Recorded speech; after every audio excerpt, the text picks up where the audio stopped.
Muy bien, hermanos. Vamos a pasar estos minutos breves para meditar en este Salmo 128. Este Salmo, hermanos, nos habla de las bendiciones materiales que el Señor también da a su pueblo. El Señor ha colmado a su pueblo de bendiciones espirituales, pero este Salmo nos habla de que también el Señor nos colma de bendiciones materiales. Nos muestra particularmente que esas bendiciones tienen que ver con el trabajo y el sustento, con el matrimonio y los hijos, y con ver la prosperidad del pueblo de Dios.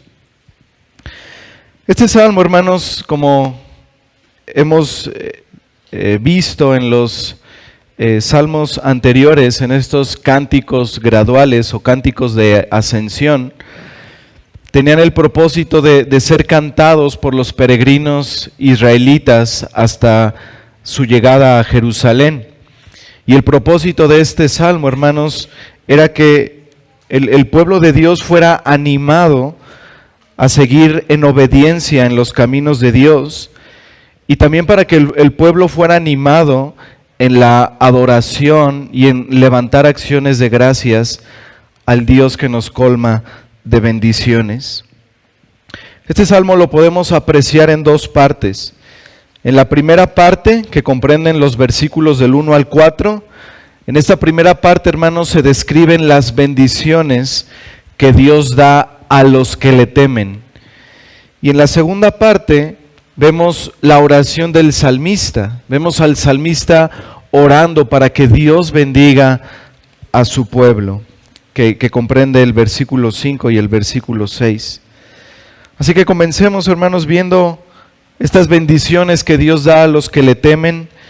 Dice en el versículo 1, bienaventurado todo aquel que teme a Jehová. Y aquí vemos, hermanos, que hay una limitante para esas bendiciones. Dice, bienaventurado el que teme a Jehová.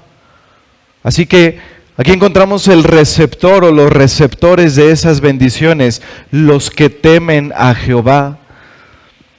Y este temor, hermanos, del que habla aquí este salmo y la gran mayoría de los pasajes que tienen esta palabra temor de Dios, nos habla, hermanos, no de un miedo a Dios, sino de un amor reverente.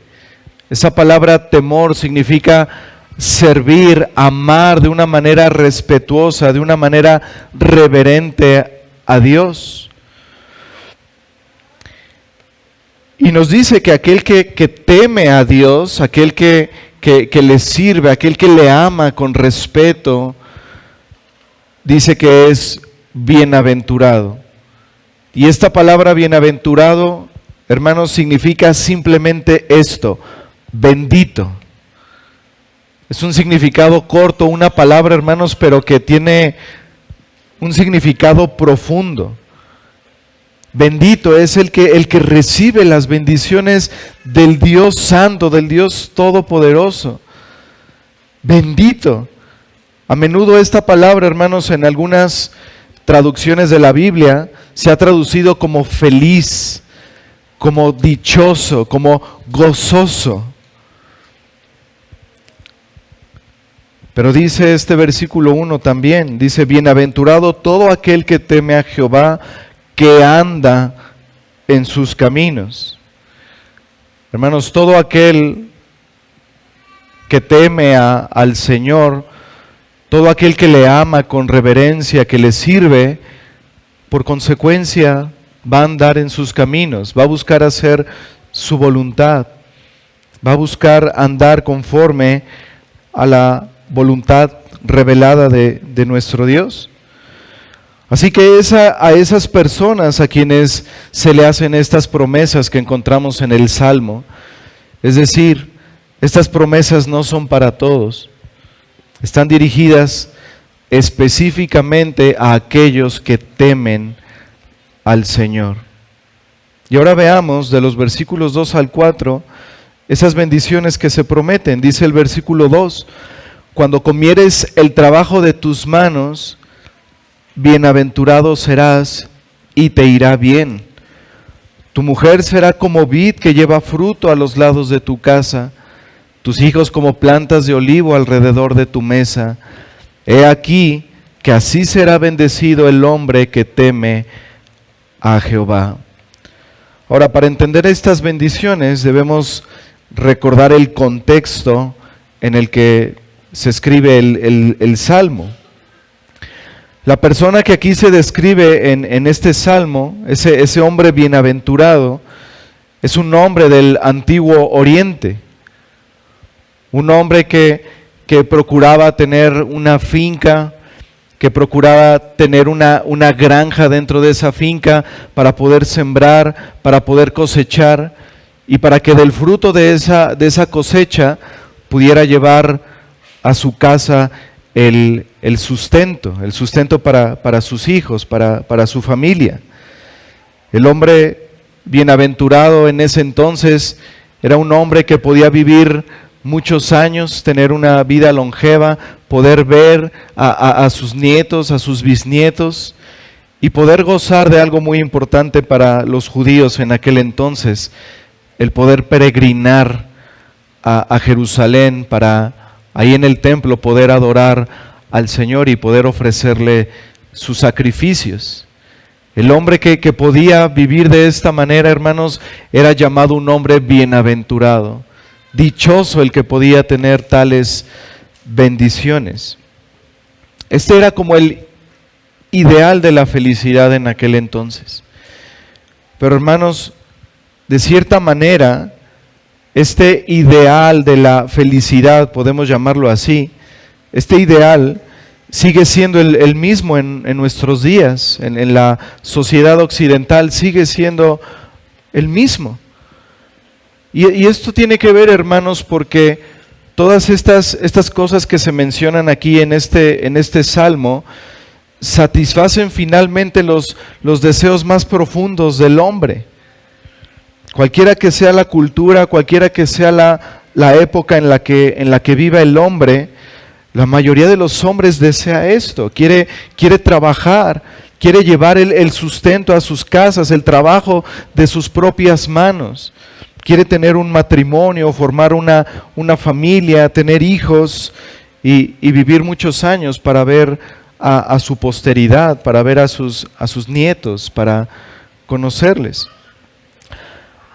Ahora, este salmo, como ya dijimos, afirma que solo los que temen a Dios son bienaventurados. Y esto es, hermanos, porque las bendiciones materiales que el Señor da a los que le temen siempre van acompañadas del poder y la capacidad de disfrutarlas. Hay muchas personas que tienen un buen trabajo, que tienen sustento, una familia, hijos, incluso que tienen una vida longeva para ver a sus nietos, pero como dice la Escritura, Dios no les da la facultad de disfrutar de ello. ¿Por qué? Porque no tienen un temor reverente a Dios, porque no andan en sus caminos, como dice el versículo 1. Miren lo que dice, hermanos, Eclesiastés capítulo 6.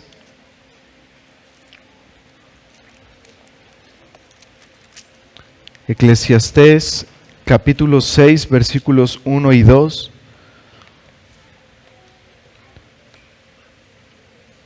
Dice aquí Salomón: hay un mal que he visto debajo del cielo y muy común entre los hombres, el del hombre a quien Dios da riquezas y bienes y honra, y nada le falta de todo lo que su alma desea, pero Dios no le da facultad de disfrutar de ello, sino que lo disfrutan los extraños. Esto es vanidad y mal doloroso.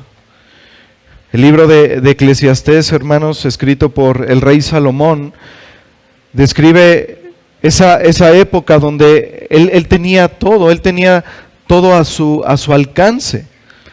Él era un político poderoso, un gobernante temible, un hombre sabio, un hombre extremadamente rico.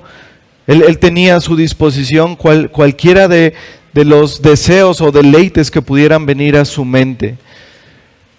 Pero este mismo hombre termina diciendo, hay personas a las que Dios no le da la facultad de disfrutar de esos bienes, de esas cosas materiales. Y entonces él se dio cuenta de que todo era vanidad, vanidad de vanidades. Es por eso, hermanos, que cuando un salmo como este, donde se dice que Dios bendice a los suyos, a sus siervos con posteridad material, implícitamente, hermanos, está hablando de ese poder, de esa facultad también para poder disfrutar de esas cosas. Y esto nos lleva a la siguiente conclusión. Un creyente, aunque tenga poco, puede ser verdaderamente dichoso, verdaderamente feliz.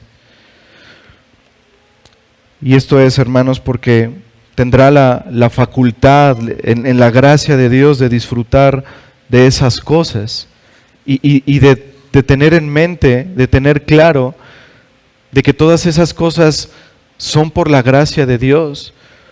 Cuando una persona reconoce que no merece ningún bien de parte de Dios, todas las cosas que vengan a su vida las va a valorar, las va a ver como eso, como una bendición que viene meramente de la gracia y la misericordia de Dios, y por consecuencia puede disfrutar de eso. Pero examinemos las promesas de este salmo un poco más de cerca. Esta es la primera promesa, versículo 2. Dice, cuando comieres el trabajo de tus manos, bienaventurado serás y te irá bien. Una bendición que Dios da a los que le temen es el poder trabajar. El trabajo es una bendición. Y aún, hermanos, el tener el placer de comer del trabajo, del comer del trabajo de nuestras propias manos. Qué bendición es cuando llegamos con el pan a nuestra casa y podemos disfrutar de él con nuestra familia. En este caso, el israelita de aquel entonces podía comer de su cosecha, frutos, semillas, leche, vino, carne, aceite, todo lo que era producto de su trabajo en el campo. Y eso le haría feliz, eso le haría dichoso, el estar ahí en la tierra prometida, el comer de su propio trabajo, poder sustentar a su familia, a sus hijos. Esto era una gran bendición para aquel hombre, y es una bendición para todos nosotros hoy en día poder disfrutar de esto. La segunda promesa se encuentra en el versículo 3a, la primera parte del versículo 3. Dice, tu mujer será como vid que lleva fruto a los lados de tu casa. Otras traducciones dicen que lleva fruto dentro de tu casa. Y esta afirmación, hermanos, revela la esposa ideal de aquella época, una mujer hogareña, una ama de casa, que disfrutaba vivir la vida familiar. La mujer piadosa y bienaventurada que describe la Escritura, hermanos, es una ama de casa.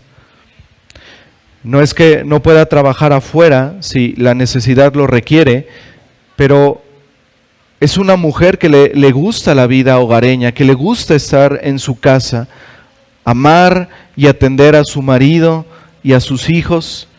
Era de mucha bendición para un israelita en aquel entonces el ver a su mujer instruyendo a sus hijos, ampliando el pueblo de Dios, multiplicando el pueblo de Dios.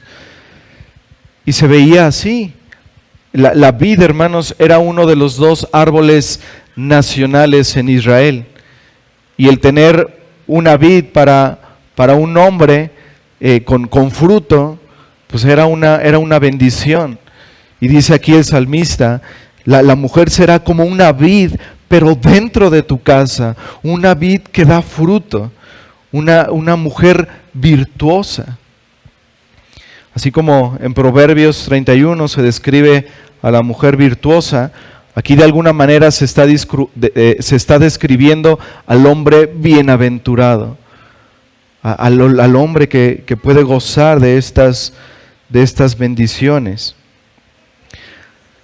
La tercera promesa se encuentra en la segunda parte del versículo 3. Dice, tus hijos como plantas de olivo alrededor de tu casa. El olivo era el otro árbol nacional de Israel.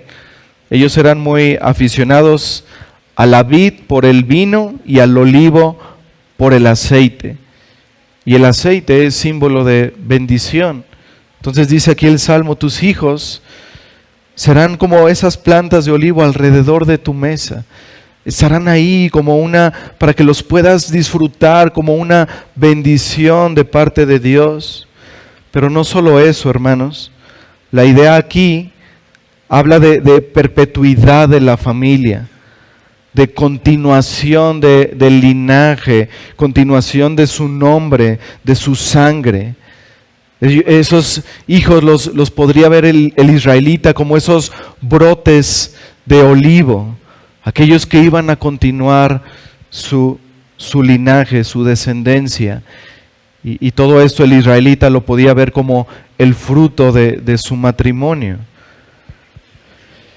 Y el salmista concluye aquí la primera parte del Salmo, reafirmando en el versículo 4, he aquí que así será bendecido el hombre que teme a Jehová. Y ahora en la segunda parte del Salmo, versículos 5 y 6, aquí vemos la oración del salmista pidiendo que Dios derrame bendiciones sobre el pueblo de Dios. Versículo 5, bendígate Jehová desde Sión. Y esta frase es maravillosa, hermanos, porque el salmista está recordando quién es el que bendice al que le teme. Jehová, el Dios del pacto, el Dios que es fiel a sus promesas. Y la segunda cosa que pide aquí en el versículo 5 es, y veas el bien de Jerusalén todos los días de tu vida. Era una bendición para los israelitas el poder ver cada vez que iban en ese peregrinaje a Jerusalén, el ver a sus hermanos, el ver cómo el Señor los iba santificando, el ver cómo la iglesia iba creciendo, cómo el reino de Dios iba avanzando, cómo Dios derramaba bendiciones sobre sus hermanos. Y dice en el versículo 6, y veas a los hijos de tus hijos, paz sea sobre Israel. Esta es una petición que habla de longevidad, la bendición de poder ver nietos y bisnietos. Y no solo de verlos, sino de verlos caminando en el Señor. Esa es la verdadera bendición. Entonces, hermanos, ¿qué nos enseña este salmo? Lo primero que nos enseña es que Dios nos bendice misericordiosamente y que no solamente lo hace con bendiciones espirituales, como ya las tenemos en Cristo, el perdón de nuestros pecados, la reconciliación, el nuevo nacimiento, la adopción, el Espíritu Santo, etcétera, sino que también al Señor le place bendecirnos con bendiciones materiales, como el trabajo, el sustento, la familia, la salud, la longevidad, privilegios que tenemos que son dados por Dios, incluyendo, como decíamos, la facultad o la capacidad de poder disfrutar de cada una de estas cosas que provienen de Él. Eso es lo que nos enseña este salmo, hermanos, que Dios es poderoso para bendecirnos también materialmente. Pero hay algunas ocasiones o situaciones en las que podemos preguntarnos, ¿pero por qué Dios no bendice de esta manera a todos los que le temen? Podemos pensar en aquellos hombres fieles, creyentes que están siendo perseguidos en países islámicos, por ejemplo. Temen a Dios, estos hombres le aman, están dispuestos a dar su vida por Él, son creyentes en Cristo, pero son encarcelados, son torturados, su familia es separada, miembros de su familia son asesinados, sus propiedades son confiscadas por las autoridades. Ellos no tienen esas bendiciones que se muestran en este salmo. Incluso mueren, podríamos decir, antes de tiempo, en la juventud. Pero hermanos, de algo podemos estar seguros. Los caminos y los pensamientos del Señor son más altos que los nuestros. Y a veces no alcanzamos nosotros a entender toda la bendición que hay detrás de esto. Porque algo es cierto, hermanos. Este Dios del pacto, Jehová, este Dios soberano, grande en misericordia, siempre tiene pensamientos de bien para los suyos. Sus pensamientos son de bien y no de mal. Todo para los que aman a Dios, para los que le temen, todo obra para su bien.